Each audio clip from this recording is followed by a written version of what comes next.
Netcasts you love. From people you trust. This is Twit. Bandwidth for Triangulation is brought to you by CacheFly at CacheFly.com. This is Triangulation, episode 223, recorded Monday, November 2nd, 2015. The 2-Bit Circus. Triangulation is brought to you by Epson's new EcoTank printers. With Epson's line of Super Tank all-in-one printers, you can print thousands of documents without running out of ink. EcoTank is loaded and ready to print when you are. Visit epson.com/ecotank to find out more. And by Wealthfront. Wealthfront is a low-cost, automated investment service that is the most sophisticated way for you to invest your money, whether you've got millions or you're just starting out. Visit wealthfront.com/triangulation to sign up and get your free personalized investment portfolio. That's wealthfront.com/triangulation. And by Braintree. Looking to set up payments for your business? Braintree gives your app or website a payment solution that accepts just about every payment method with one simple integration. Plus, Braintree will give you the first $50,000 in transactions fee-free. To learn more, visit BraintreePayments.com/triangulation. It's time for Triangulation, the show where we get together with some of the most interesting people in technology. And man, we are going to have some fun today. I want to welcome our guest from the 2-Bit Circus, Eric. And how do you say your last name, Eric? I should have asked you. Eric Gradman. I was going to say Grademan.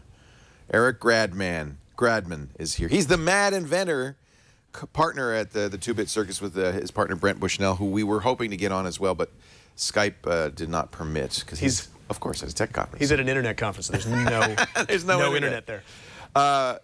Congratulations, first of all. 2-Bit Circus just got a $6.5 million funding round, Series A funding round, that gives you guys a chance to really expand. And by the way, there's Brent on the left, so you get at least to see him. What is 2-Bit Circus, Eric? We're a high-tech circus, and we are reinventing out-of-home entertainment, creating the next generation of entertainment. Using technology. Using technology. In fact, you call it the STEAM Carnival. So which is science, technology, engineering, art, right? Absolutely. Got to have the art in there to make STEAM. You can't make STEAM without art, and then math. Yeah, so STEAM Carnival is one of the things that we do, and it's very important to us right now because I'm up in San Francisco because we're putting on our STEAM Carnival this weekend at Pier 48 in San Francisco. Just off a massively successful STEAM Carnival in LA a couple of days ago. No, 1 year ago. Oh, what was it? That was a year ago. Yeah, so we did the first one in Los Angeles. Oh, so it's been a year between It's STEAM been a year. Carnivals. We're starting, you know, we got to stage them a little bit. Right. Traveling this event is quite a lot an operation. to bring up. Yeah, absolutely. Yeah. But 2-Bit Circus generally is dedicated to creating the next generation of entertainment. We're doing out-of-home entertainment, we're doing virtual reality, we're applying technology to showing people a great time out of home, and that's what we do. I think that's great. What's your background? Are you a scientist, an engineer, or performer, or all three? I'm an engineer and a roboticist. And a performer. Sorry, both of those things. I'm my training's in robotics, and I did that for many years, building self-driving cars and self-driving robots. Yep. Interesting. And at a certain point, I kind of stepped away from that, and I decided I wanted to make fun things. Yeah. And man, I was under some serious NDAs. What can I say? I wanted to be able to tell people about what I was building. What was going on? Yeah. And so building technology that shows people a good time is my thing. And I was also a circus performer for many years, so it's very natural that I should now have a technology company named 2-Bit Circus. Many is the engineer I've known who can juggle, who can do a unicycle. Some can do both. Yes. I mean, there seems to be a natural kind of conjunction, but it's kind of a dual nerdiness, I guess. I don't know exactly what it is. I think typing confers a great deal of manual coordination. Is that it? I don't know. There's a correlation, not causation here. But yeah, I know a lot of engineers who pick up juggling, and it's just amazing. Yeah. So you were a circus performer too? Yes. What kind of performance? An acrobat, an aerialist, oh, that's a clown, a fire dancer, Was that before or after the robotics? That was simultaneous with getting my master's degree. Interesting. Yeah, so I was skipping a lot of class and on the road doing circus shows. But what I love is that, you know, typically you think of one as left brain and one as right brain, but you've got both brains are involved here. Trying. Well, I'll tell you, the thing about making performance technology, you know, making technology designed to be put in front of people, to be demoed, to be played with, is that it really calls on both engineering and it calls on performance. You know, you really have to understand both of those disciplines. To call the performance a discipline is maybe a stretch, but no, I think it's fair. Absolutely. I mean, it is to grab an audience, to get them involved, get them emotionally excited about something is an art. It's a real. There's definitely a discipline to it. And you have to work long, and as you know, work long and hard. I mean, if you're an acrobat, that doesn't happen overnight. It does not. Yeah, and you're a great whistler too. I am a great whistler. when did that start? I've been whistling since I was a little kid. My dad was also a good whistler, and I just grew up doing that. So we're going to have a two-bit circus, the Steam Carnival in San Francisco on Pier 48 for anybody who's in the Bay Area this weekend, Friday, Saturday, and Sunday. What kinds of things? You said it's got a performance stage, but it's also kind of a carny, kind of a main, kind of like. This is the Midway. It's the Carnival Midway. So let me set the stage for you here. You're going to walk into Pier 48. It's 100,000 square feet, and it is filled with high-tech, fun games. Yeah. Our goal with the Steam Carnival is to have families and kids, adults and kids alike, walk in and have a good time. You want to have a good time first, and in order to help you have a good time, we've created crazy games. We've reinvented carnival games with lasers and robots and fire. Fun. And you're going to walk in and you're going to see things you almost recognize, but things that have been sort of reimagined with high tech. And that's going to capture your attention. You're going to have a good time. And then we pull back the curtain and we show you how it's made. Oh, I love that. Yeah. So there is an educational aspect. Oh, absolutely. We think of it as an inspirational aspect. We want you to come in and discover that building these things is within your grasp. It's almost like a magician who shows you how the trick is done after the trick. Absolutely. And usually they won't do that, but I think this is great because you, after all, you are trying to encourage. Look at this. Here you are sitting in front of code. You're trying to show people that this is all. You know, you have to do all of these disciplines to make this work. Oh wow, I'm doing all sorts of crazy stuff. Look at this. In that video. Wow. You're doing crazy stuff, man. I'll tell you about all these, man. All right. We got so many good games. But so the carnival is actually it's more than just the games. It's also stage shows, performances, and talks from very smart people who are discussing engineering, discussing science. Wow. And so there's. Oh, so people should totally bring their kids. Oh, this is such a kid-friendly to get them event. inspired. Yes. To study, and I don't want to say STEM. I want to say STEAM. STEAM. Oh, the art is so important to us. Yeah, I think so too. It really is. Sometimes you leave that out. You know, we have in San Francisco the Exploratorium, which is in a similar thing, because the idea is to bring science to life with really interesting experiments that you can do yourself and experientially learn how stuff. Is there experiential stuff in this? Absolutely. Yeah. So. In addition to the two things I've already mentioned, there's also workshops and there's kits. Oh, that's great. And there's opportunities for kids to come in and build their own thing and understand how the process of design thinking and engineering works and apply their own artistic minds to creating their own thing on site. So we've got some great kits. And do you have a permanent installation in LA? I mean, can people go in LA, or is it only during these performances? Well, we have a permanent install of something else, of what's called our story room, which I can talk about later. The carnival itself is really designed to be a traveling event. This is Art Walk that we were looking at, right? Yeah, that's so our shop in Los Angeles is in a big artist community. Great. And twice a year, all the artist studios open their doors. Look at this. He's playing these flames. Oh, this thing's awesome. This is a theremin Rubens tube that was created by Dan Busby, who's part of Two Bit Circus. And this is an amazing thing because this tube full of propane, when you put a sound wave into it, will cause alternating areas of high and low pressure along its length. And the way you see that is with a fire that looks like a sine wave. Wow. Right? So that concept has been around for 100 years. What we did is we added a theremin to it. So he's playing it. Yeah.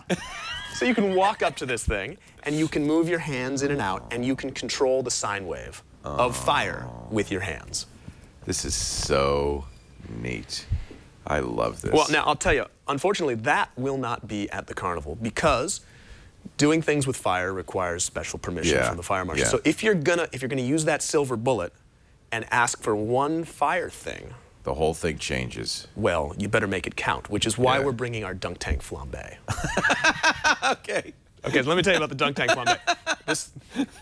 You'll find video of this online. It's like, Even the name. I'm going to look for dunk tank Okay, flambe. so- You could be the only one, obviously. there is no other dunk tank flambe in this world, I promise. So you know the dunk tank, right? The standard dunk tank. You Yeah. throw, you know, a beanbag or a ball at the target, and your parent or your teacher or your friend falls into a vat of water. Right. Well, we'd replace the water with fire.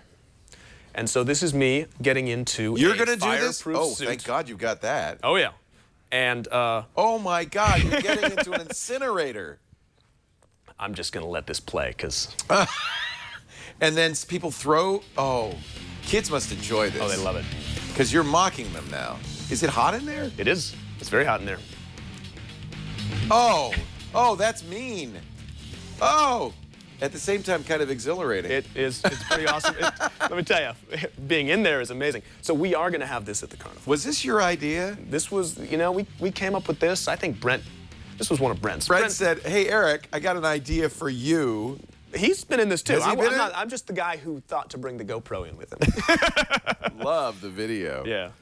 And you don't get burned in that? No, so that fireproof suit was made for us by Nutex. They make fireproof suits designed for nice. the firefighting industry, right?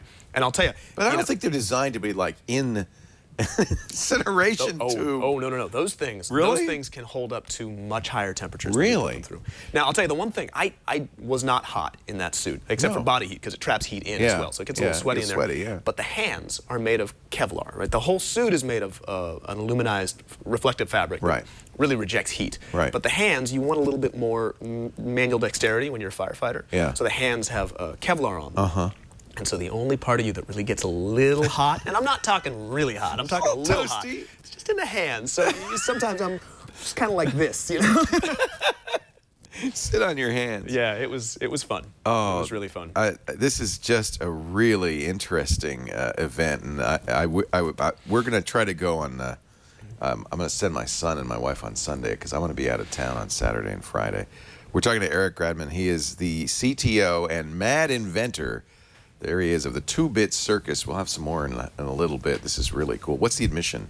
That's a good question. There's discount tickets available online. Okay. I want to say 30 or 25, depending. You should use the discount code ERIC Okay. to get a great discount Okay. on tickets to this Use his event. name. And should they go to SteamCarnival.com. SteamCarnival.com. And hopefully our And we brought it database down issues earlier, but are resolved. let's see. Yes, Brett fixed it. Run away to the carnival. Great. Save up to $5. Oh, hey, I see from the chat any Tesla coils. Of course there's Tesla Of coils. course there's Tesla Come on. coils. Dr. Megavolt will be joining us. Dr. Megavolt, who I think invented the practice of putting oneself in danger by getting into a suit and dancing with Tesla coils. So we will have him on stage being awesome. Tesla coils can be very dangerous. They can be. Because I remember I was pulled out my iPhone. Somebody was playing with a Tesla coil at an event I was at, and I pulled out my iPhone and started taking video. He said, "Get away from that! It will leap to your iPhone and kill you." It will. I said, "Okay." Stepping back. Yeah, we were testing one in our shop last year before the carnival, and every time it would turn on, the power would hum, and my monitors would all shut off. Yeah. And I'm there like desperately trying to finish carnival projects. We And just my- stop playing with a Tesla Playing with a Tesla coil. Yeah. So What is it putting out a magnetic field or?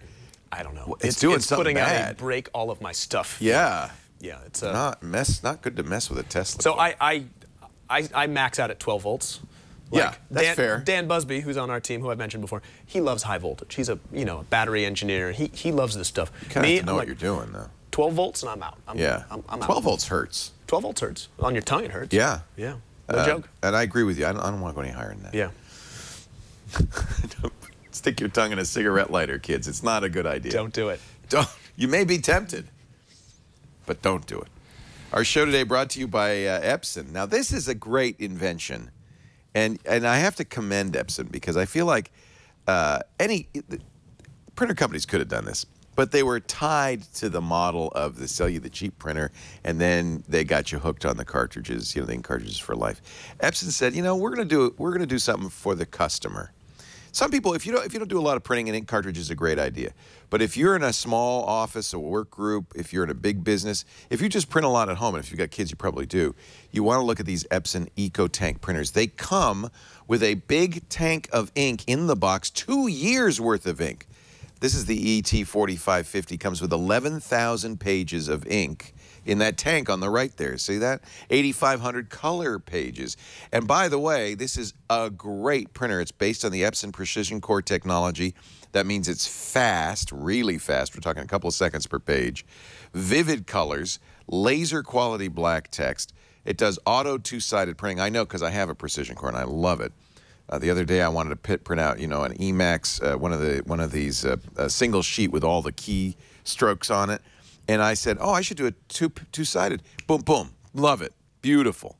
30-page auto document feeder. I use that all the time, and it works. It actually works for scanning and for a copy. Easy wireless printing from tablets to smartphones. It supports Apple's AirPrint and Google Cloud Print. In fact, I scan to the cloud all the time, which is really a great way to share documents with people. I can go on and on. But now add this to EcoTank. You got 2 years worth of ink, and when it comes time to get new ink, you don't use ink cartridges. You get these inexpensive bottles of ink, very affordable. On the really big ones, they like have bags of ink. They have the high-end EcoTank printer does 20,000 pages. It's just amazing without having to give it any more ink. There it is. That's the big one. I just think this is Epson needs to be praised. They need to be lauded. They need to make money on this because this is the right way to do it. Epson.com/EcoTank. It will transform the way your home, your office, your work group prints. A great printer comes with all the ink you need for 2 years. That's about 50 ink cartridge sets. For me, that's more than 2 years. That's a lot of ink. And then you replace it with ultra low-cost ink bottles. Epson.com/EcoTank to learn more. We're learning about the 2-bit circus. Why 2-bit? Why 2-bit? Well, 2-bit is kind of a double entendre. Shave and a haircut, 2 bits, that's a quarter. Yes. In fact, we have these great carnival tokens. We've created our own coins. Oh, you got 2 bits. Not? Hey, Yeah. point your microphone up at your... Oh, okay. It's fallen, it's limp. There you go. The internet... the internet is informing us that our website is down again. Again? Somebody text Brent. Oh, my God. Brent. Brent, help us. Well, no, it's back up. It's back up. Okay. Thank you. Awesome. There we go. That's good. I love you put that on screen to reassure me that our website is up. Yes, you can see it. It's scrolling, and I can't wait. This looks fantastic. like so much fun. You're right next door. Pier 48 is right next door to AT&T and Park. I just love. Actually, I hate the fact that Emacs really. Why are you are you a VI user? Can we have this debate on air? Are you a VI user? I am. Oh, you know, I know. I think it's probably better, but I just. Well, if you want to make IRC go crazy, man, that's get into an Emacs versus VI debate on air. GIF versus GIF. That'll make them go crazy. We had that debate just yesterday. Yeah. Because we have a couple of installations that create animated GIFs of you. You really had to think, didn't you? Which way do I want to fall on this one? No. The outcome was I'm pronouncing it wrong because it stands for graphics interchange format, not giraffics. Right, Giraphics it's not interchange giraphics. formats. Yeah. So I'm wrong. I admit it, but I'm setting The my guy ways. who created it says it's GIF. Oh. But good. I am with your coworkers who say it really should be GIF. Yeah. And the problem is I go back and forth now, which is really making me nuts. Yeah. So I should just pick one and stick with it. It's a format from like the early 1980s. So. Yeah, right. Who cares, right? Ping. I know how to say that. Ping. So what are you doing with GIFs? Or GIFs? So we got a couple of really fun ones. One of these, a couple of these actually, are going to be at the carnival. We have a game called Face Face Revolution. I like Dance Dance Revolution. Like Dance Dance Revolution. So Face Face Revolution is built using Intel's RealSense cameras, which are really cool. We've been doing a whole bunch Those of are fun really stuff. neat, yeah. You can do a lot of really neat stuff with that. Yeah. We are using... What are they cameras with depth sensing? Is that what it is? They're cameras with depth sensing, which is nothing new. What's new is their API, which is really great. Yeah. It makes developing interactive apps really fantastic. Why is the Z-axis important? Because you just get a whole bunch more information that lets you understand the world around you. So it's almost like the difference between 2D and 3D, kind of? It is very much the difference between 2D and 3D. Once you have that additional depth information, you can start to build a mesh of the face.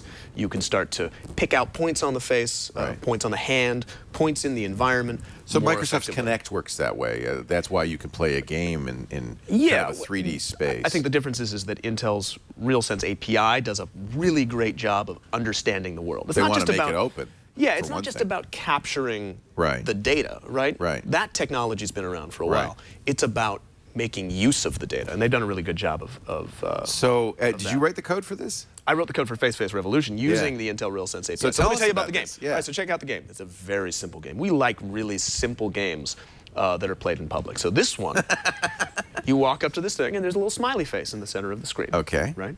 And it asks you to make a face. So you make a face. Any face will do. That's a good face. And you get a ding.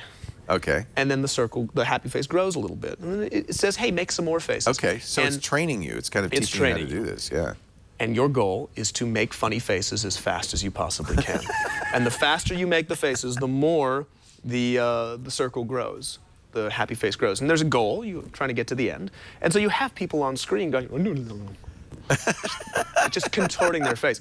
And then what happens? We create an animated GIF. You're doing it, great. Right? And we post it on the internet for all to see. Oh, Lord. But, simultaneously, your face is big on a projection screen. So you're looking at this tiny little screen like, oh, but what you don't know is that everybody in the building is seeing your silly faces. Absolutely. Oh, what fun. It's great.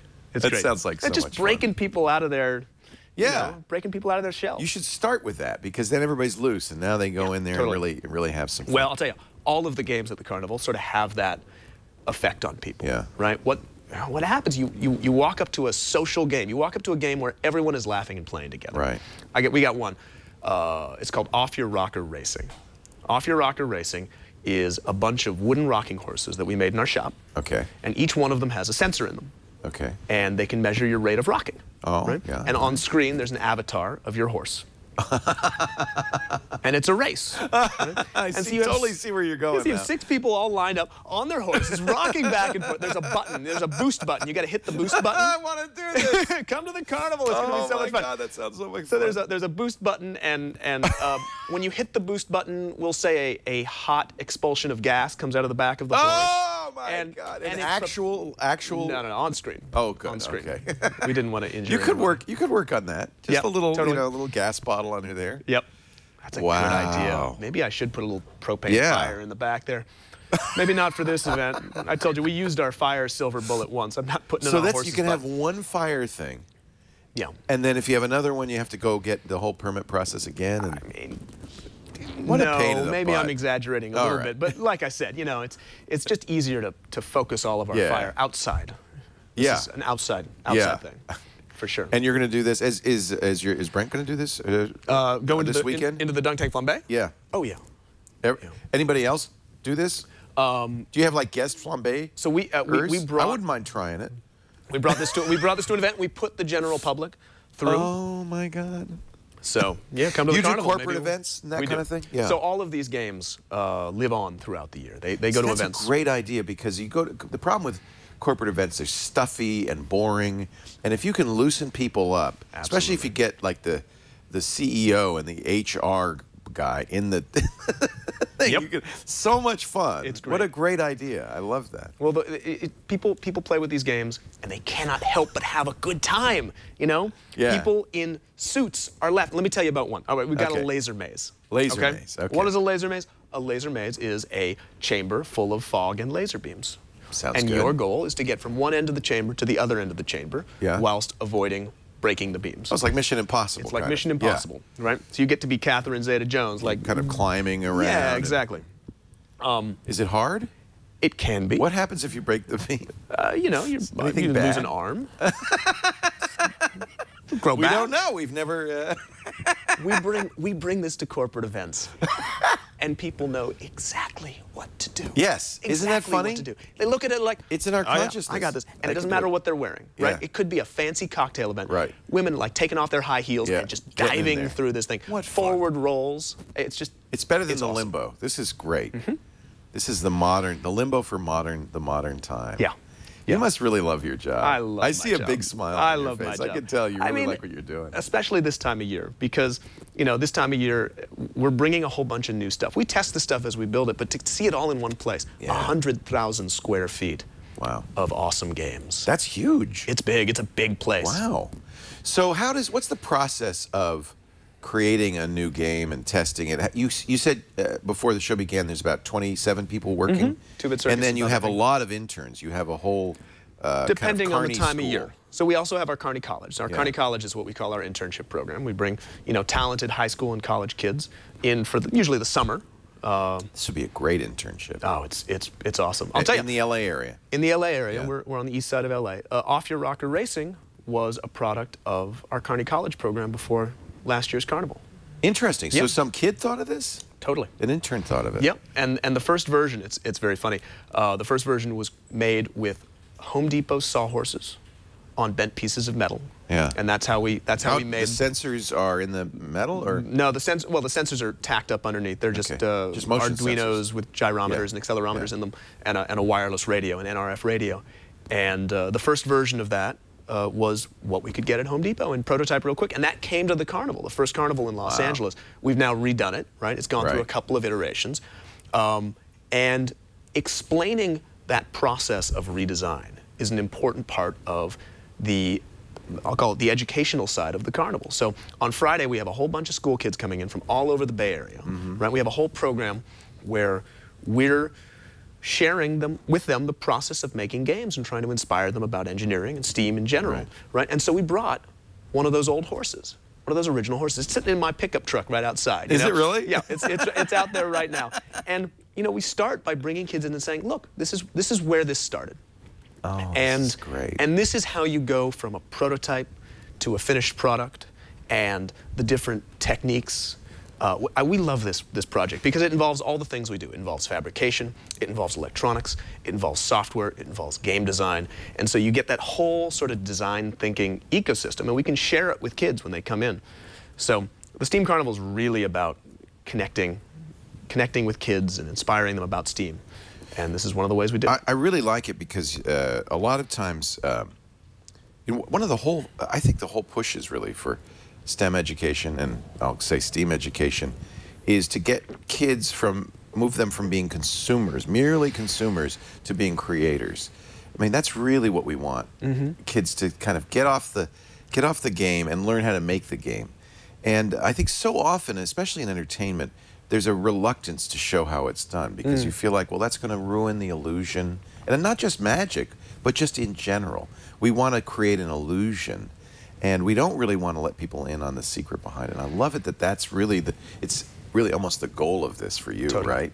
I'll tell you, there's a couple of great Penn and Teller videos online, and they do a magic trick. There's the cups and balls, right? They have a great video online. You should check this video out. It's great. They do the trick, and it's amazing. And you feel this like, wow, Yeah. right? And then they go back and they do it again, but they show you where everything starts and how they do it.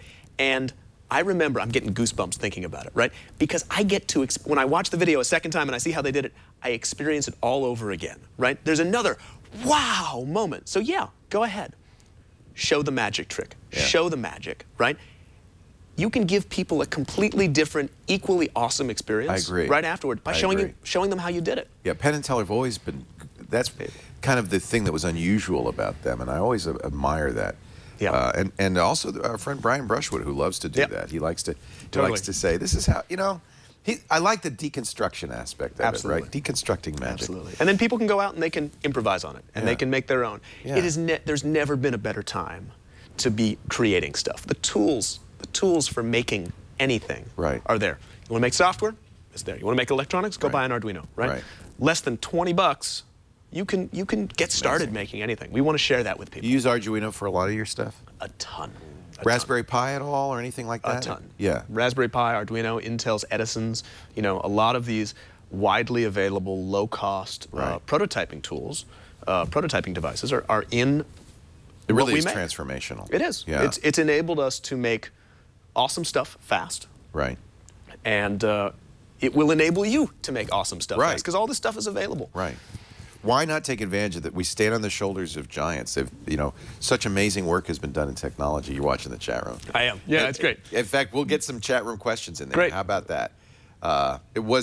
He says, Virgil says, the movie, if you want to know, was Entrapment with Sean Connery That's and true. Catherine Zeta-Jones. That's It was true. not a Mission Impossible movie. I think we've seen more than one foggy, laser crisscrossed rooms Yeah, totally. in the movies. But I think if it's Catherine Zeta-Jones, that's... I don't know if I've seen Entrapment. We're just the first ones to bring it to an event near you. That you could do it. And I think you should lose a limb, frankly. Yeah. Yeah. Yeah, there's got to be some consequences. Yeah.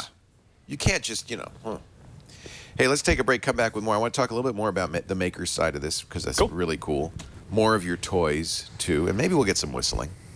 Eric is he's already done the off-screen, the Flight of the Bumblebee and the X-Files theme on command. So that's another thing the chat room can ask in just a little bit. But first, a word from Wealthfront. I know it's really important, or it ought to be really important for you to have a savings plan for not just, a rainy day fund, but for, your first, mortgage, your down payment on a new house. You got a plan for retirement, right? So you got to invest. I mean, you can't just let the money, first of all, I hope you're saving. But you don't want to just let it accumulate in a savings account, because the interest rates now are so low, you might as well put it in your mattress. There's a better way, and it's called Wealthfront. Now, I need to explain to you, especially if you've never done this or investment, the issues that come up when you start investing, your savings. First of all, there's the deal of, well, how am I going to do this? Am I going to do the research? Am I going to make the investments? A lot of us geeks, we're do-it-yourself kind of people. I am, certainly. And so, of course, I, with all the best intentions, did some research, read some really great books, and then forgot about it for like 10 years. And that's the problem. You have to manage it. Every quarter, you got to rebalance. You got to pay attention. And it's hard to do. So other people, probably fewer of you, geeks like to do it themselves, but normies like to go out and get an investment advisor. Oh, Lord above.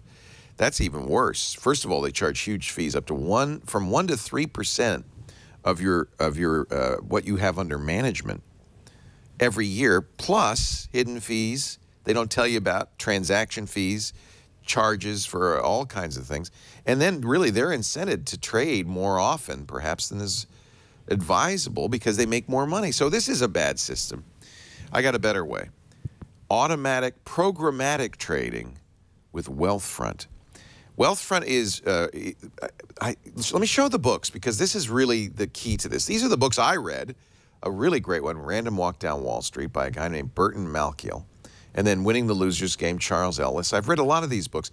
Turns out, Burton Malkiel, Charles Ellis are in the investment team at Wealthfront. The software is based on 200 years of experience in investing and in trading. Now, this is not day trading software, but the software is smart. It's long-term investment, but it's going to do things that really humans don't do well, like tax loss harvesting, direct indexing. It's going to work monitoring your portfolio around the clock, taking action when opportunity arises.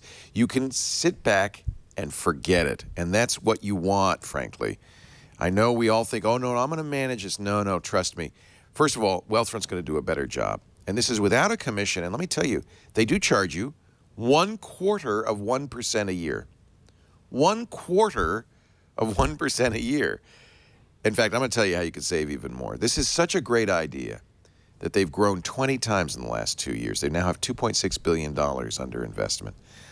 People are thrilled. They're raving about how well Wealthfront manages their investments. And you can see everything they're going to do because, of course, they have the apps and they have the desktop, the websites. So you can see exactly every trade they make on your behalf. You're always up to date on what's going on if you want to. They know what they're doing. Look at this direct indexing. If you really care, you can read up about this and see what they're doing. Or go to wealthfront.com/triangulation, and they'll set up a personalized investment portfolio for you for free. They'll ask questions about your time frame, your risk aversion. You can set up a joint account, a personal account, retirement account, or all three. You could see what the allocation would be without any investment. The minimum investment is $500, but as kind of an incentive for you, because you're watching, your first $15,000 will be managed free of charge forever.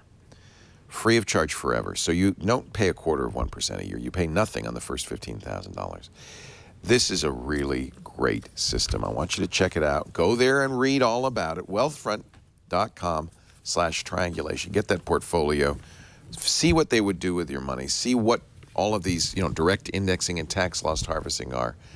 You can even get the books there and read up. And I just think this is a great solution.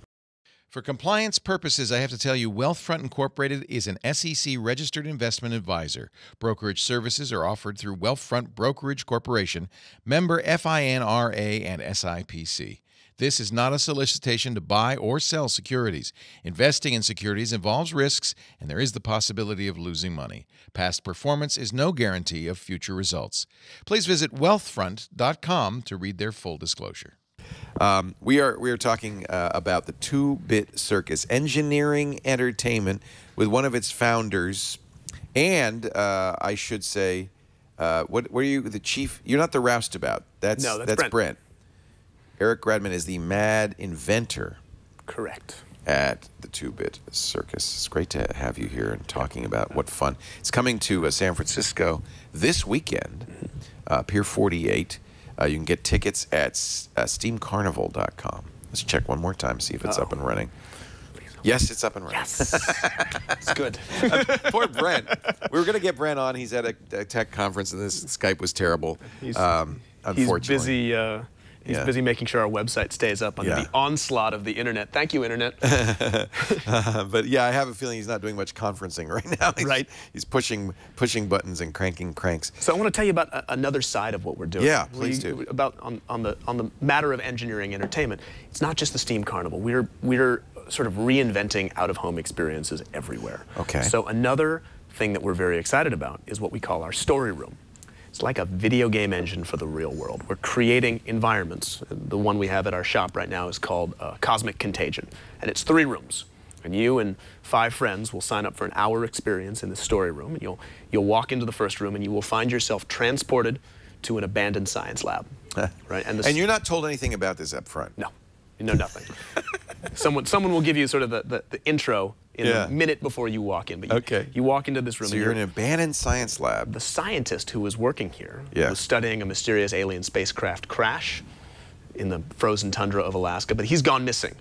And your job over the next hour is to find out what happened to him and rescue him, and we're hoping save the world. And in the first room, you have to recreate his final science experiment. So this is basically Myst in the real world. Oh, thank you.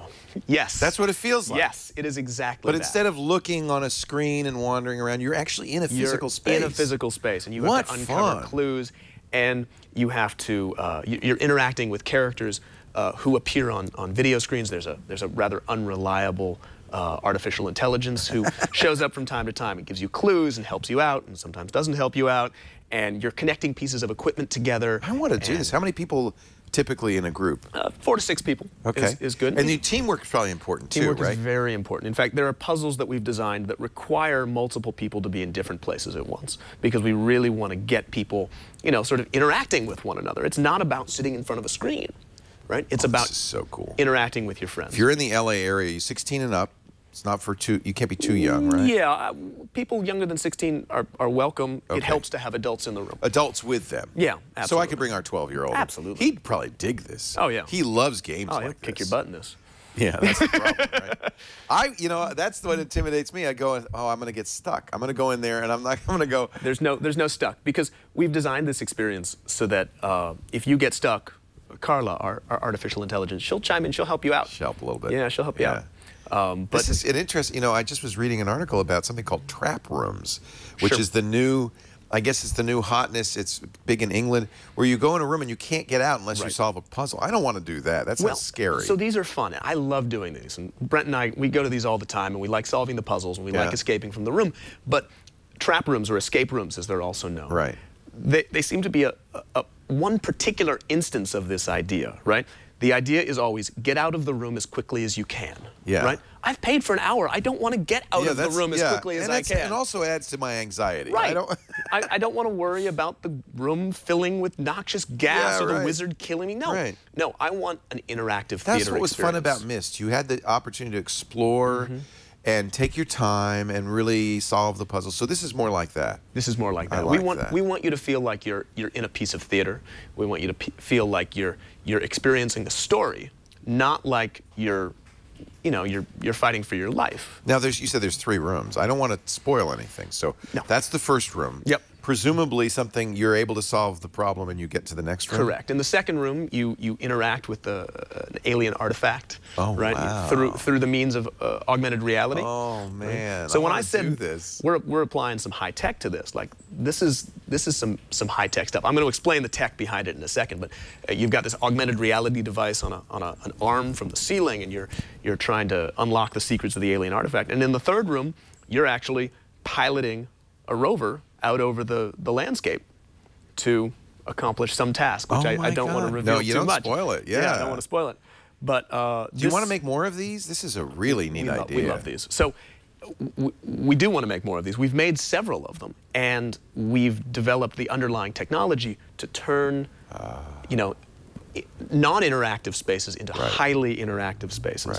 So we can spin these up very quickly. We build, I call them smart props, and they're basically pieces of the environment that are highly interactive. They have screens, they have GPIO, they have buttons and switches and knobs, and all the same technology that we can apply to making big games. Right. We can apply to making these experiences. And this is all thanks to things like Arduino and Raspberry Pi, because these can be virtually autonomous little devices, right? Is there an operator on the other side? No operator is required. Someone's required to sort of kick the experience off. But to delve into the tech a little bit, we've got one big server that has all the source code for all of the devices all throughout the environment. These were built on Raspberry Pis, they're built on Arduinos, they're built on Intel Edisons, and we can push code out to these devices all from one central place. And that was smart thinking. Yeah, you don't want to be running around with USB cords trying to plug into your devices. That was smart thinking. Everything's on the network. Everything, even the Arduinos, which you don't think of as network devices, are connected to devices which are on the network. And then the entire experience is controlled through a single web browser. You can go into any room. You can start the experience anywhere you want. You can actually drag and drop. You can rearrange the story via drag and drop. We're using Google Blockly, which is a great visual programming language. So you thought ahead about how you could do this reproducibly over and over again in different ways. You, in effect, built the engine before you built the game. I call this a video game engine for the real world. Yeah. We're creating a system by which you can drag and drop pieces of story in, and you can remix a fun experience. You know what's great is once you create a platform like that, then creators, artists who don't have the technical chops can now start to create a new form of art. They can create a new story room and use their creativity. That's exactly. That's fun. Are you bringing in people to do that? Absolutely. That's exactly the way I see it. I see this as a tool. This is the Photoshop enabling for interactive experiences. How neat is that? I love so much fun to build. You started. So when did you start 2-Bit Circus? 3 years ago. 3 years ago. Been around for 3 years. It was you and Brent. And a team of other people who we've been working with for a long time. Hector Alvarez, our creative director, Dan Busby, our lead engineer, and we've been working together on various projects for years. Okay. So you all came from the tech industry? No. Prior to 2-Bit Circus, we were all involved in a project called SynLabs, and this is fun. Do you remember the OK Go's Rube Goldberg machine video? We did that. You did that? That was us. Yeah. We interviewed OK Go. Oh yeah. When they did that. Oh, that's great. Yeah. So that was us in a warehouse for a couple months. I knew the name SynLabs. That's awesome. That was us. Yeah. So that was an amazing video, and they try to shoot those in one take, right? I mean, that was shot in one take. Actually, it was shot in 84 takes. Which worked. One worked. Yes. Yes. That's that's fantastic. Yeah. Now I know your work. Yeah. So I like it though that you've taken it now from kind of purpose-built stuff for a music video to something that could be theater. So here's what happened. I mean, the origin of the Steam Carnival actually has its roots in some sense in that video, because that went online. Right. And it got a huge amount of buzz. Right. And we started getting contacted by teachers and parents all across the country saying, I'm showing this video in my class, or I'm showing it to my kids, and all of a sudden, they want to make stuff. They want to make their own Rube Goldberg machine. They want to, you know, create stuff. And this happened time and time again. We released other videos. We did all sorts of other fun things that resulted in YouTube videos. And we kept getting contacted. We're like, what does this mean? Like, there's something here, but we don't know quite what it is.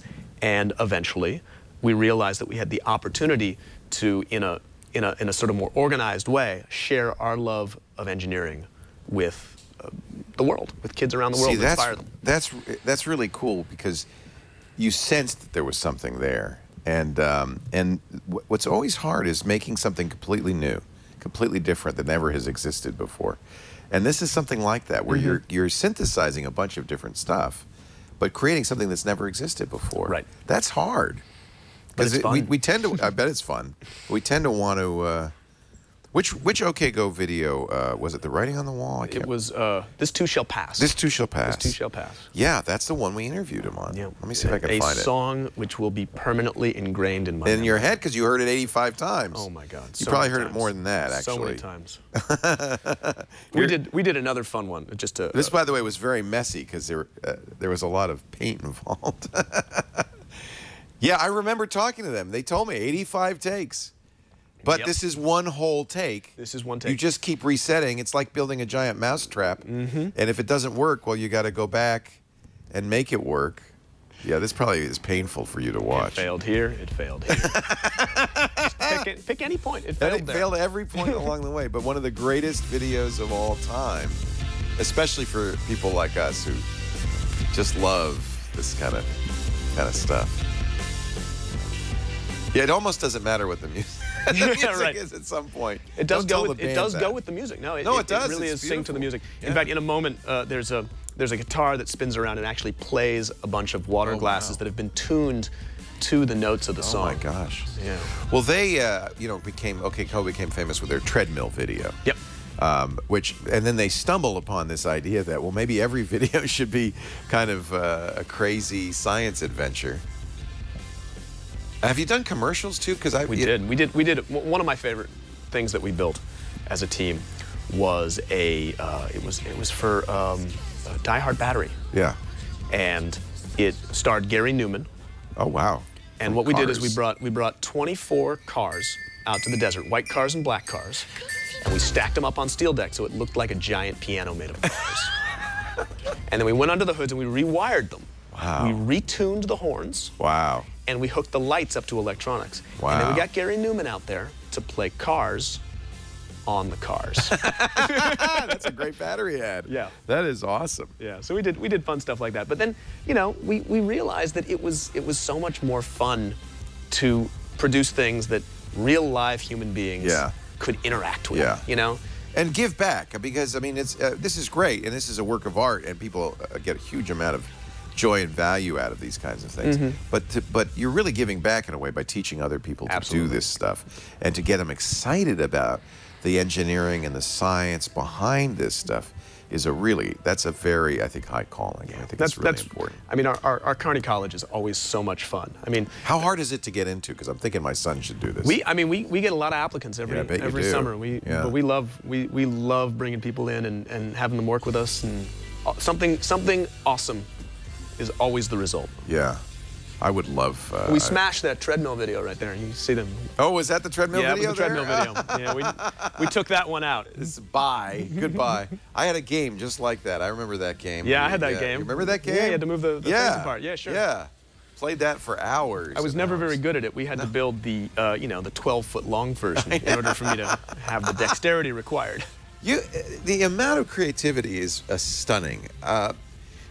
Does your brain just kind of generate these crazy things all the time, or do you have to sit down with a pencil and paper? How do you come up with these ideas? Well, so I don't personally come up with every idea. No, obviously you have a whole team. We have a great team of really creative that more than people. A few have come from your... Yeah, I mean, I don't know. You know, there's two ways in which ideas arise here. Yeah. Sometimes we look at a piece of technology or we look at a tool. Oftentimes it's like a new piece of technology, a real sense, or whatever it might be. And we're like, okay, this was designed for serious purposes. Right.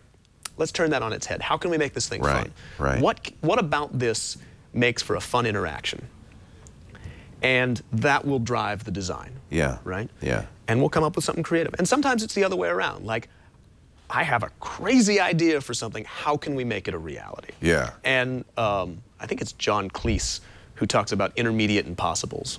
Brent loves talking about this. Intermediate impossibles are crazy ideas that are thrown out there, and they're going to be thrown away because they're impossible. But just bringing that crazy idea into the room so everyone can hear it will inspire somebody else. Like, hey, yeah, that's not possible, but whoa, we could do this, right? And that, I feel like, is one of the most powerful ways of coming up with new ideas, is just throwing it all out there, impossible or not, because more likely than not, we can do it. Right. So to foster that, do you have brainstorming sessions? Do you all get together? How does that look? Yeah. Sometimes they're small, sometimes they're large. I mean, I like brainstorming in small groups. You get too many people together in a room, and it starts to get a little unwieldy. Okay. But just throwing ideas out, and like, we chat online, we chat in person, we're building stuff. So it's a constant process. Constant process. Yeah. It's not, there's no formal, let's all get together and have a brainstorm. It's more like, hey, let's go get dinner and talk about things we could build. Right.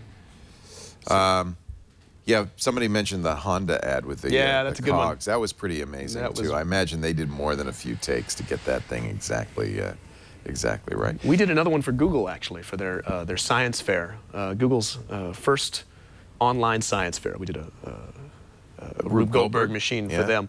Yeah, we said after the OK Go video, we will never, ever do another Rube Goldberg machine. We can be bought. One more, yeah, for a price. Google comes, they're There's like, a will price. you do it? Google says Yes, so we will. you started the company a few years ago. What with the same basic goal that you have today? Yeah. So performance, engineering. We've been driven by consulting revenue. Right. Throughout our life cycle. Right. We're called upon to make impressive things for clients. But in the process of making these impressive things for clients, we've developed some underlying core technologies that we believe have their own standalone future, right? So virtual reality is a perfect example of this. We were brought in to do a couple of really interesting virtual reality experiences, mostly out-of-home interactions. So we did stuff for the NFL, the NBA. Like at the fan festivals and things Exactly. like that. Yeah. Went to the Super Bowl, in fact. Yeah. And you put on a giant helmet, and you are a football player. Neat. And you're running out on the field. You're experiencing a play. And there are speakers under your feet, butt kickers that are impulsing your feet, so you feel like you're running, and you're wearing a vest with haptics, so you feel the ball hit you. Right. We did one for the IndyCar races. You're driving 200 miles an hour down the streets of Long Beach. And you're sitting in a vehicle that has servo actuators, so you feel the motion of the car. It's not just about putting something on your face. It's about being there. Immersive, yeah. And in order to accomplish these things, we had to build our own stitching software. We had to build our own camera rigs. We had to build our own system for integrating the telemetry from the vehicles so that we could, sync this data up later. And as a result, we now have a thriving, virtual reality. So is SynLab still around? No, I don't No. know. Long ago. So 2-Bit Circus is the brand. 2-Bit Circus, now. 2-Bit Circus is. And it's interesting. I bet you could. You'd never be lacking for work. I mean, you could do this full time, just building experiences for companies, for events, because there's got to be huge demand, and you have a unique skill set. I don't imagine there are very many groups of people doing what you're doing. So this is a really interesting business. But you said, no, we want to do something a little more than that. Was that when the Kickstarter came along? Certainly our ability to produce our own event, to bring these technologies to the world in a manner in which we control. We've been doing other people's events for years, right? But to have our own event where we control the message, where, we want to inspire kids worldwide to pursue science, technology, engineering, art, and math. We don't have to ask anybody's permission to do it. And it's been a success. And this is why we're so excited about our partnership with Techstars and Foundry and Intel Capital, because it brings us. So they get it. They say they get it. And of course, no venture fund invests unless they think they're going to make money off of you. So they see a business in this as well. I mean, obviously, especially Intel. In fact, all three of those companies have a kind of motivation to promote STEM education and to get more engineers, because that's really the engine that powers this whole economy. But at the same time, they see this as a growing business. Are you going to have many two-bit circuses all over? Is it going to be like Cirque du Soleil for engineers? Absolutely. It's about transforming entertainment. Cirque du Soleil did it, right? Yeah, they sure transformed did. the circus. Sure did. And it was a success, Right, right? right. And we're also transforming entertainment through the circus. And Steam Carnival is a part of that, but all of the other things, all of the manner in which we're taking whatever technology happens to be awesome and applying it to reinventing entertainment. Right. That's what we do. So the Kickstarter raised $102,000, allowed you to kind of develop the Steam Carnival into what it is today, I guess, yeah? And people who pledged got things like these Rotocubes, which you designed on a laser cutter, you were telling me. Yep. Oh, there it is. Yeah, I love that. The robot turns the gear. We got video of it running, I think, at the end there. Yeah, the was, Rotocube of awesomeness. Oh, there we go. Yeah. You must have spent a lot of time burning these cutouts. Oh, my goodness. It took a very long time to produce these. How many did you end up making? A couple hundred, I think. Yeah, a couple that's hundred. fun. That was for a $148 for the unassembled 168. So that's cool. So you guys you did that. Now you've done one in LA a year ago. You're doing one in San Francisco. You just raised $6.5 million to build something even bigger. That's exciting. It's. What do you want to do? What is the next step? Are we going to have Steam Carnivals in every city in the country? Or? Yeah. So after this carnival in San Francisco is done, this thing goes on tour. Oh, nice. Good. It's going to go all around the country. So people will have a chance. Keep your eye peeled. Yep. So everybody will have it, because I know a lot of our viewers. How about globally? Are you going international? We're in discussions around the world. Yeah. I mean, that's not part of the immediate plan, but we're certainly open to bringing this elsewhere we have in the world. viewers. You know, more than a third of our viewers are outside the U.S., and I'm sure they'd love to see you in Canada and Australia and Hong Kong and everywhere around the world. Yep. Now, the world, no matter where you are in the world, there is an appetite for this kind of fun, for this kind of experience. Really, really cool. And of course, we have so many other, we have several other, products that we're developing. The Story Room being, I love Story Room. They're so much fun. I love that idea. That sounds really awesome. You can just take underutilized, non-interactive spaces and turn them into magical environments. And you're still doing purpose-built stuff for businesses and events and things like that. You're pretty busy. Yeah. Yeah. What are you working on 5 different things at the same time, or do you work one at a time, project? How do you work?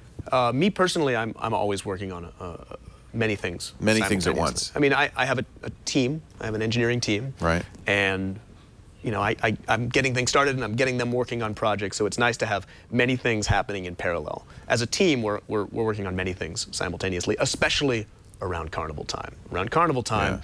The need to get stuff out the door, get it ready for the carnival is strong. How many separate projects are there in the carnival? Oh gosh, there's probably 16 different games that we're bringing. A bunch of not games, but we call it explore content, things that aren't scored, things that are more exploratory. You know, we have an awesome thing. It's called Water Drops. It's dropping water illuminated by a strobe light in a way that causes the water to appear to stay suspended in air. Yeah. It's beautiful. Cool. It's so cool. Things like that. Things that illustrate some concept of engineering or science. Yeah. But it's not a game, right? So we've got a bunch of those that are coming. Yeah, there's a lot of them. I don't actually know the number. I don't know I'm not the surprised. number. I mean, why would you count them? I have index cards in my pocket of all the things that need to be done on each one. I bet. How do you organize this? Yeah, you must have a very good scheme for keeping yourself on track. Do you use a computer? Do you use a day timer? No, I got my index cards. It's index cards. It's the old Merlin Mann trick. Yeah, it's just a bunch of these things in my pocket all the time. Yeah, it works. If it goes into a computer, I lose track of it. Yep. Yeah. Exactly. It disappears. All right. We're going to take another break. I want to come back though in a minute and talk. I want you to whistle. You got it. And with the chat room, you have a chance to ask questions as well. Eric is here to help inspire you. What did you do for Halloween? Did you have a costume?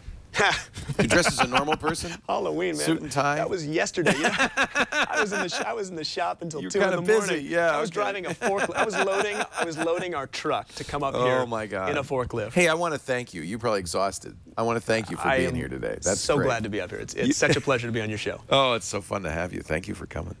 One last spot for one of our best supporters. We're really thrilled. We love Braintree. And you know what? They love Twit because there's a lot of mobile app developers out there who have discovered the best way to add mobile payments to their apps, to their website. It's Braintree. There's just no question in my mind. It's incredible. Braintree brings every kind of payment to your app. Everything. I mean, Android Pay, Apple Pay, PayPal, Venmo, credit cards, even Bitcoin. When Android Pay came out about a month ago, if you were a Braintree customer, all you had to do is go to the control panel, check a box, boom, it's in there, 10 lines of code, and you've got a secure, fraud-proof payment solution, full stack, everything you need. And if you need some references, well, Uber uses Braintree. I mean, come on, the payment system in Uber, that's the best ever, right? Not just Uber, Lyft uses Braintree. Airbnb and Hotels Tonight, GitHub uses Braintree. So I guarantee you, you've been using Braintree. Maybe you just didn't know it. And actually, that's how Braintree likes it. It gets out of the way. So it's your users have a great experience. They don't, the abandonment issue, 70% of mobile carts are abandoned before the payment. That goes away because your users are having this incredible experience. V.0 means, boom, there's nothing. There's nothing for them to press. It just happens. Like an Uber, it just happens. Fast payouts, continuous support, fewer abandoned carts, more sales. It is best in class when it comes to mobile checkout, and I want you to check it out right now. BraintreePayments.com/triangulation. Works in every platform, every language, and if you go to BraintreePayments.com/triangulation, your first $50,000 in transactions are fee-free, and that's great for a startup. That means you can get going without having to pay for those transactions. That is awesome. BraintreePayments.com/triangulation. They're there for your first dollar to your billionth, or your yen, or your pounds, or your euros. BraintreePayments.com/triangulation. We're talking about 2-Bit Circus. Of just a really amazing, I know it's hard to even categorize with Eric Gradman. He is the CTO and mad inventor. The team here does amazing work for everybody from OK Go to NASCAR and everybody in between. And you can go see their Steam Carnival. You got a great team. Look at this. Yep. Even Bronco, the chief of security. He's a good dog. He loves bacon, squirrels, and woofing. He will be very pleased to know that he made it onto TV today. He's my dog, so he's... Is he? Oh, yeah. That's nice. Yeah, that's my dog. Oh, that's nice. You have kids? Nope. Quite. You'd be such a great dad because kids. Well, in a way, you have many kids now, right? You have all the kids who come to the Steam Carnival and go, I want to do that. And that is the best feeling of all. It is. It really is. And when you're probably later in life, people will come up to you and said, "It was you that got me into this, into this field," and you'll feel good. What do you code in? Oh, really? I get to nerd out on TV. Nerd out, awesome. Nerd out, baby. I know we already know you use VI. I write mostly in C++ for our interactive stuff. Okay. I use a system called Open Frameworks. Yep. With which I am extremely fond. Good. Good. Earlier on your chat system, someone asked, how do you choose Raspberry Pi over Arduino right. or whatnot? You don't have to. Well, you don't have to, but one thing I've found about the Raspberry Pi is that it allows me to write Open Frameworks code, right. C++, which lets me draw beautiful graphics on screen. But at the same time, it also allows me to access the I/O of the Raspberry Pi, so I can read. I can talk I2C. I can read buttons. I can read sliders, stuff like that. Right. And so I get the best of both worlds. So, insofar as an Arduino lets me interact with hardware, well, Raspberry Pi does too, but it also lets me put graphics on screen. Right.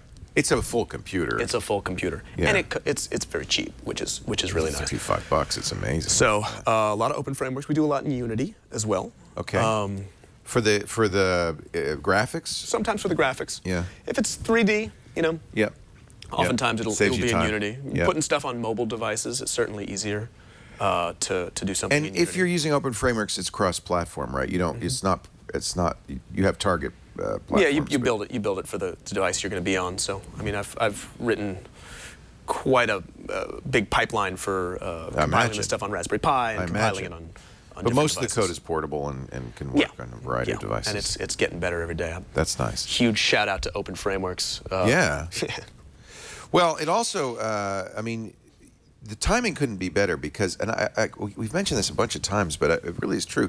With the advent of the smartphone, all of a sudden, all these sensors, all this intelligence, all these systems on the chips, we just can crank them out now. And so we have that's what's really powering the Internet of Things is it started with smartphones, and by getting to scale with smartphones, we now have amazing capabilities. It's so true. The Raspberry Pi is a cell phone with the case removed. Right, you know? basically, yeah. And, you know, you can access all the same sensors that you would be accessing on a smartphone. Yeah. The camera, you can access the accelerometers, the gyrometers. That you get basically for free now, right? But there's so many other interesting sensors that you have access to, things that are taken from robotics. We've got a great game. I'm so excited. At the Carnival, it's the We Bare Bears Hoops game. It's a mouthful. So one of our sponsors at the Carnival is Cartoon Network. Oh, great. They're a title sponsor of the Carnival, and we built a really fun game for I them. love that they're embracing you. Oh, yeah. That's great. Yeah. Good for them. This game is played by 2 teams of 10 people, Oh, nice. and it's a big wall of hoops. And each of these hoops is 18 inches in diameter, right? And you have to throw balls through the hoops, Yeah. right? You've got the team over here throwing balls this way, and you've got Yeah. the team over here throwing balls this way. Yeah. And you score by throwing the balls through the hoops and taking over the hoop, and you keep scoring more points, right? And this uses infrared proximity sensors. So with the infrared proximity sensors, we see a spike on this sensor and then a spike on this sensor. Well, that probably means that a ball went through this way. Oh, interesting. And likewise, if you see a spike over here, a spike It's over all here. timing. It's Yeah. all timing, right? Yeah. So we've got, these are teensy Arduino clones. They're a little ARM processor in there. Each one has its own Arduino inside of it. They're all on an RS-485 bus, a multi-drop serial, all talking to an Intel NUC running an Open Frameworks app, which is talking RS-485 serial. So, you know, we've got a And that a real NUC's fast mix. enough to handle all of the inputs. No problem. Yeah. This is nothing for the Yeah, NUC. yeah. But that NUC is also driving the graphics on the screen and playing the videos and the sound. And so, you know, I think of it like making a little squid, you know? Put the devices at the far end of the squid, put all the intelligence in the core, and it makes it really easy to iterate on these designs. This game is really fun. It looks like it's a lot of It's fun. really fun. Yeah. Curtis B's asking, do you ever at some point have to go down to assembly level? You probably want to stay at a higher level, don't No, I think the closest I ever get to that is well-written C you? Yeah. on. So you will do C code. Oh, absolutely. Yeah, I mean, you know, every Arduino I program is C. programmed in C, and you know, I've done my share of assembly, and I'm really glad that I never have to do that ever again.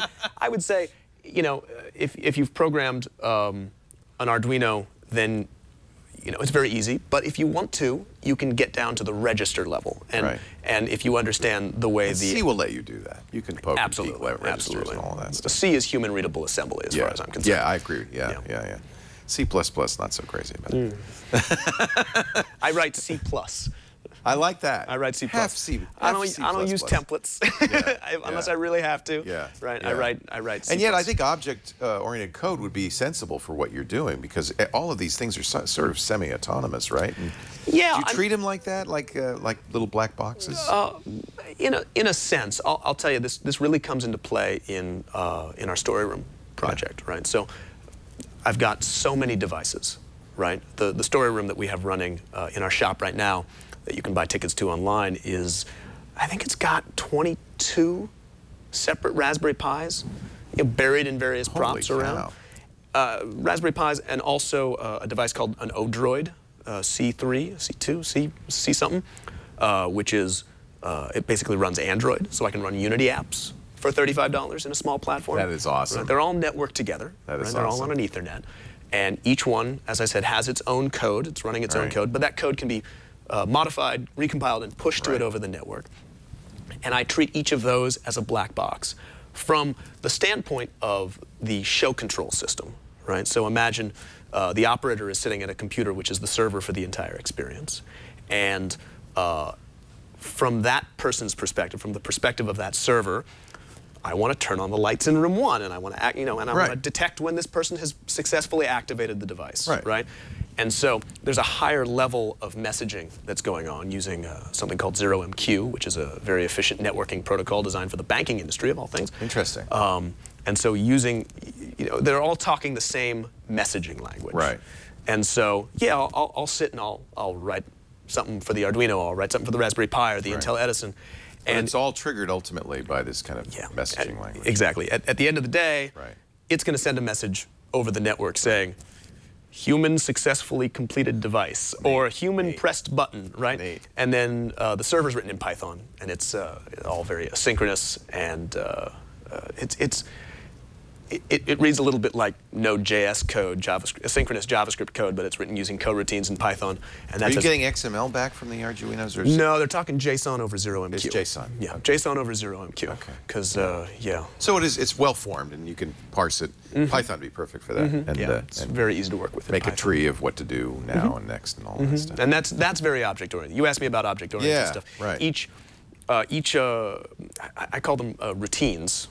Not a very explanatory name, but it's best to think of them as vignettes, right? So you walk into a room, you enter a code on a keypad, which is an iPad, or in this case an Android device, and then the lights come on, and then the AI wakes up and says something to you, and then says something else and waits for you to press a button, and then the lights do something else. That's a vignette. Right. That's an object. Got it. Right?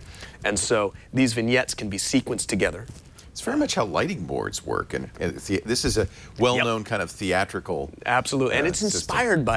inspired by my experience in theater. building theater systems. Yeah. Right? This is the high-tech version. It is, of that. isn't it? Yeah. Yeah. 2bitcircus.com/storyroom if you want to make a reservation. Yes. It's in LA. It's in LA. And you should definitely. If I'd be doing it tonight, if we were down there. This looks so cool.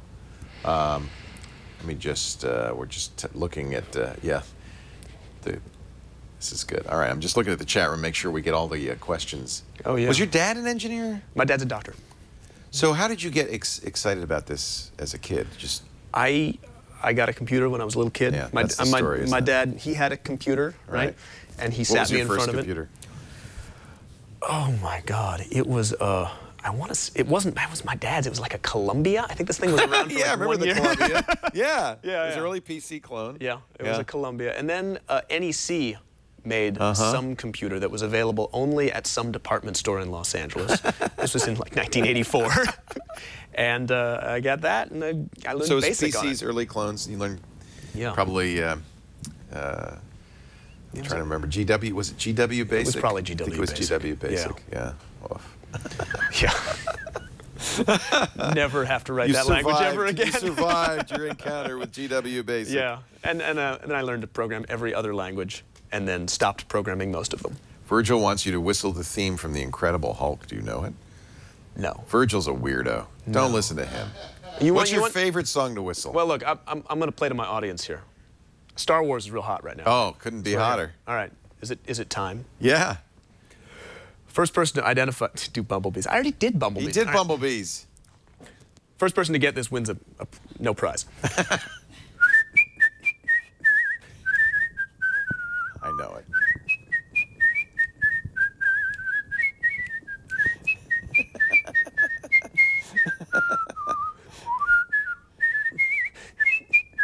Wow. You swing. You're jazzy. Thank you. Thank you very That was much. really good. You swing, man. You don't need no clarinet. You just swing. Yeah. I mean, a clarinet would be helpful. Horn section is great. So I actually went to. By the way, that was the Cantina theme. Yes, Cantina everybody theme. knows that. You guys of got course. it. Yeah. Yeah. Went to the international whistling competition this year. Did you? I did. How'd you do? I got first place. I got first place. Talk about sandbagging. Yeah, right? You are the best whistler in the world? So I didn't, there's another guy, a Japanese guy, a really talented guy. He got world champion. World champion. But you got first place. I got first place in the live band division. That is awesome. Did a little bit of Stevie Wonder with a live band. And Had I known, I would have introduced you as world's best whistler. Little did I know. Where was the event? It was in Pasadena, right around the corner. It was great. Previously, it was in North Carolina, so I went and did that. North Carolina several years ago. So you're serious about that? You said your dad was a whistler. Yeah, still is. And you whistle together sometimes? Sometimes. World champion whistlers to perform in Pasadena, according to the Pasadena Star News. Oh my gosh, that's hysterical. That is funny. Do you have to, how do you prepare for a whistling competition? Do you drink anything special? No milk. Wouldn't have thought about Lick that. your lips. I think chocolate helps. Chocolate. Chocolate helps Chocolate pretty much helps. anything. That's everything. Yeah, pretty much everything. Is there nothing chocolate can't do? What have we not covered? I feel like there's so much more. Like it's right at the end of this show that I discover you're the whistling champion.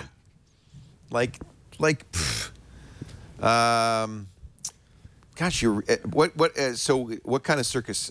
You said acrobat. I've seen in the video you balancing on an exercise ball and stuff like that. So yeah, that's one of my favorite things. 30 inch. So it's a 30-inch circus ball. It's a circus ball. It's designed for people to walk on. So don't try this at home. It's called a walking globe, and it's very funny.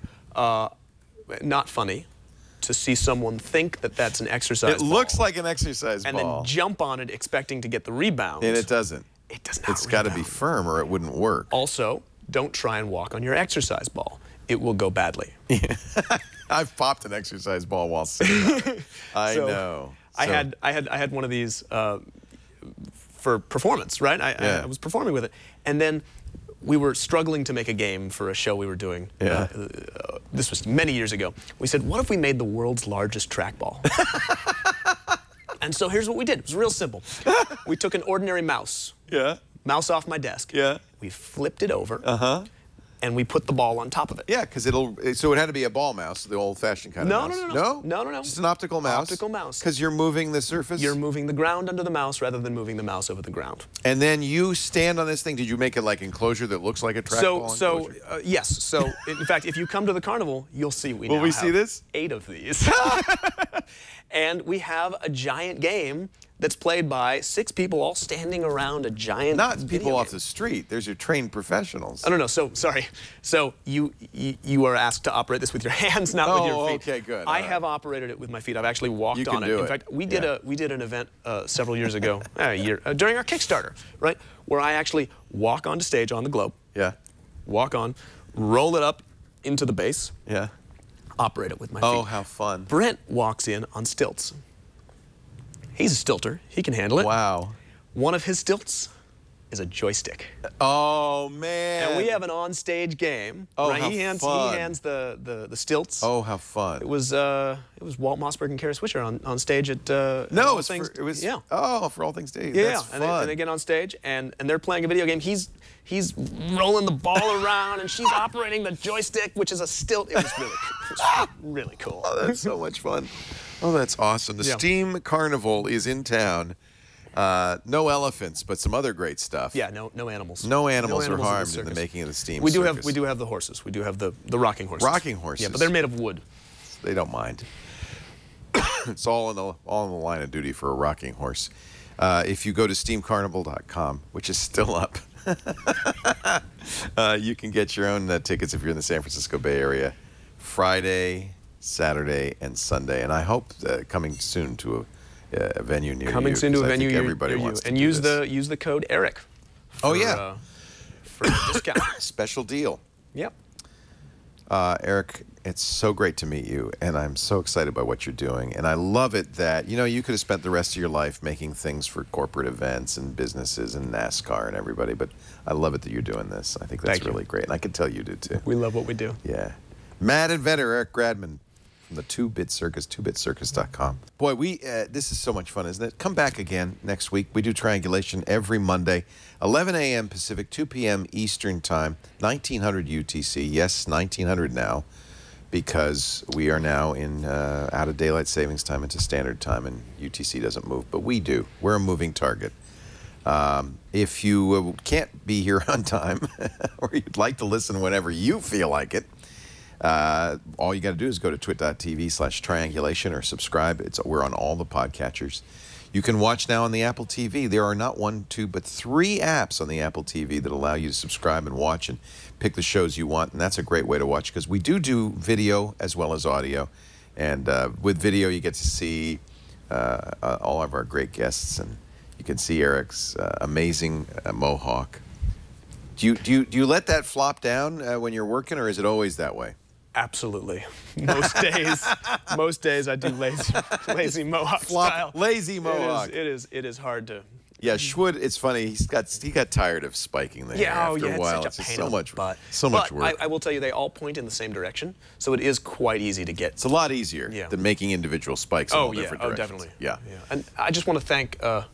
I want to thank the internet chat room over here for being so nice. Great? They're so nice. They're fabulous people in there. Nicest experience I've ever had on a chat room ever.